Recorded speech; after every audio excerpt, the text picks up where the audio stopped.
As John has announced, let's see, can we turn this one off?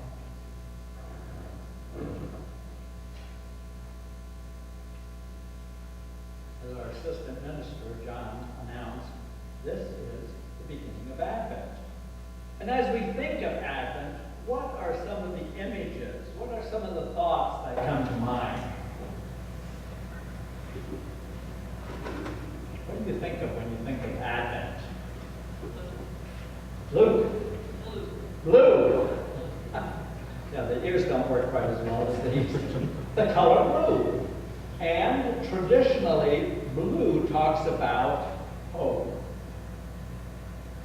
And matter of fact, there are, by tradition, different words, different attributes that Jesus brings to us that are assigned to the candles. Today it's hope. The second one is love. The third one is joy. And the fourth week is peace. Hope, love, joy, and peace. So those are some things. Where do we in religious art often see the color blue? Mary, the mother of Jesus, often has either the headpiece or the dress in blue. So she's certainly a hopeful person after the angel has announced what it is that is in store for her. Anything else? What else? The Advent wreath, a very good reminder of what we are about. And as John announced, it's round to help us understand that the love of God has no end for us. Ages come and go, generations come and go. Yes? The Advent calendar also reminds us of those stories of times of Jesus' coming. Well, when we think of the coming of Jesus, we often think of that baby Jesus coming into our lives, don't we? That's what Christmas is really about for us. But theologians have suggested that there are really four things that we should be thinking about, four themes of Advent. First of all, Advent should remind us of the coming of the Messiah to the Jews. The coming of the Messiah to the Jews. And so it is that those people have waited for centuries, hundreds of years, they've been waiting for the Messiah. Life was not always happy. Matter of fact, in the old days, life was often unhappy. People were stressed, people were oppressed, and they wanted a Messiah to come to them. Not just somebody who could lift their spirits to heaven, but somebody who could free them from the oppression of everyday life, the political oppression, the military oppression. These were all things that they expected the Messiah to give to them.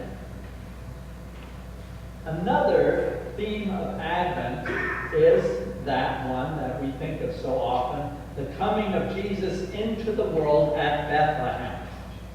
The third coming of Jesus that we talk about in Advent is the second coming. And this is really what our gospel reading today is about.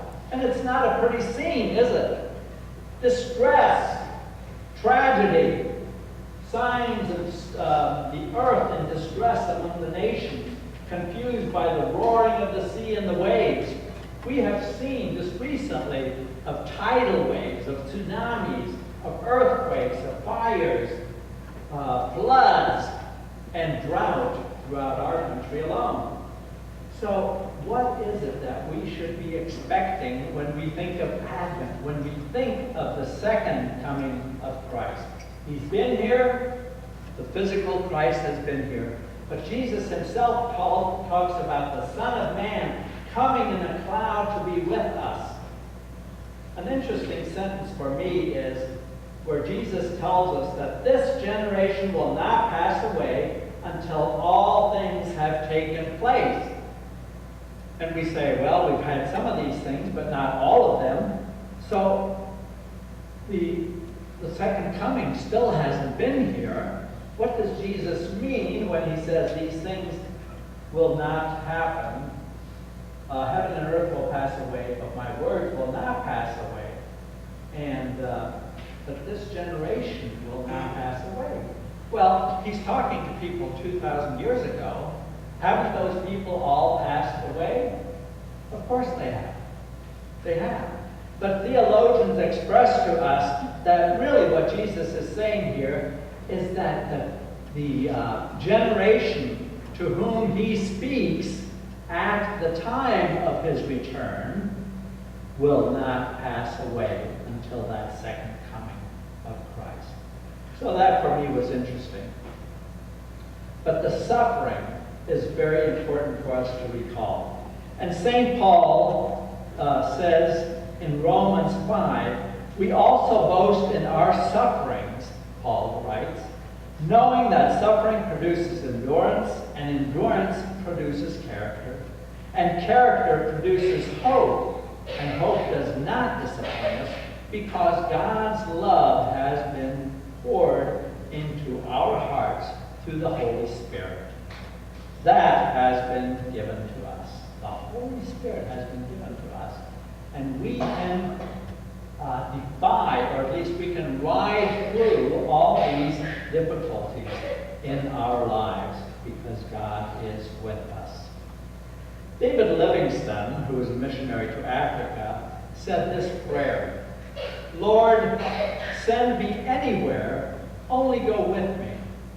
Lay any burden on me, only sustain me. He testified, what has sustained me is the promise of Jesus. Lo, I am with you always, even to the end of the world. Even to the end of the world. Christ is in fact with us.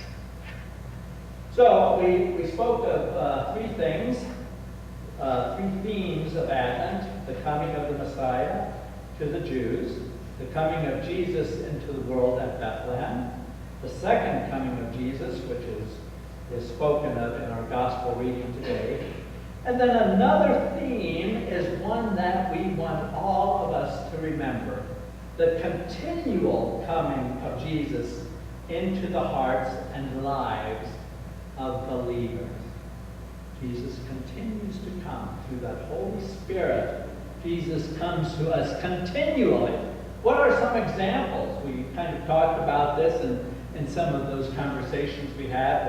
What has God done for you? What have you done for God? How does Jesus manifest himself? How does that Holy Spirit come to us continually? Not just during Advent, not just during great times, but how does Christ come to us continually?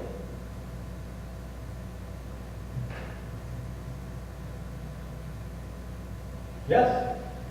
I think that when we enter into difficult situations with other people, we can see Christ coming to us when we have words of healing and words of encouragement that maybe we wouldn't have come up with on our own. Yes, words of healing, words of encouragement that we might not have had at our disposal in those times when we need those words of encouragement the most.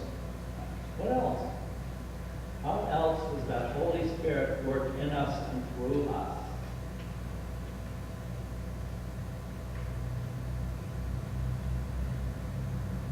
Well, that's your assignment for this week.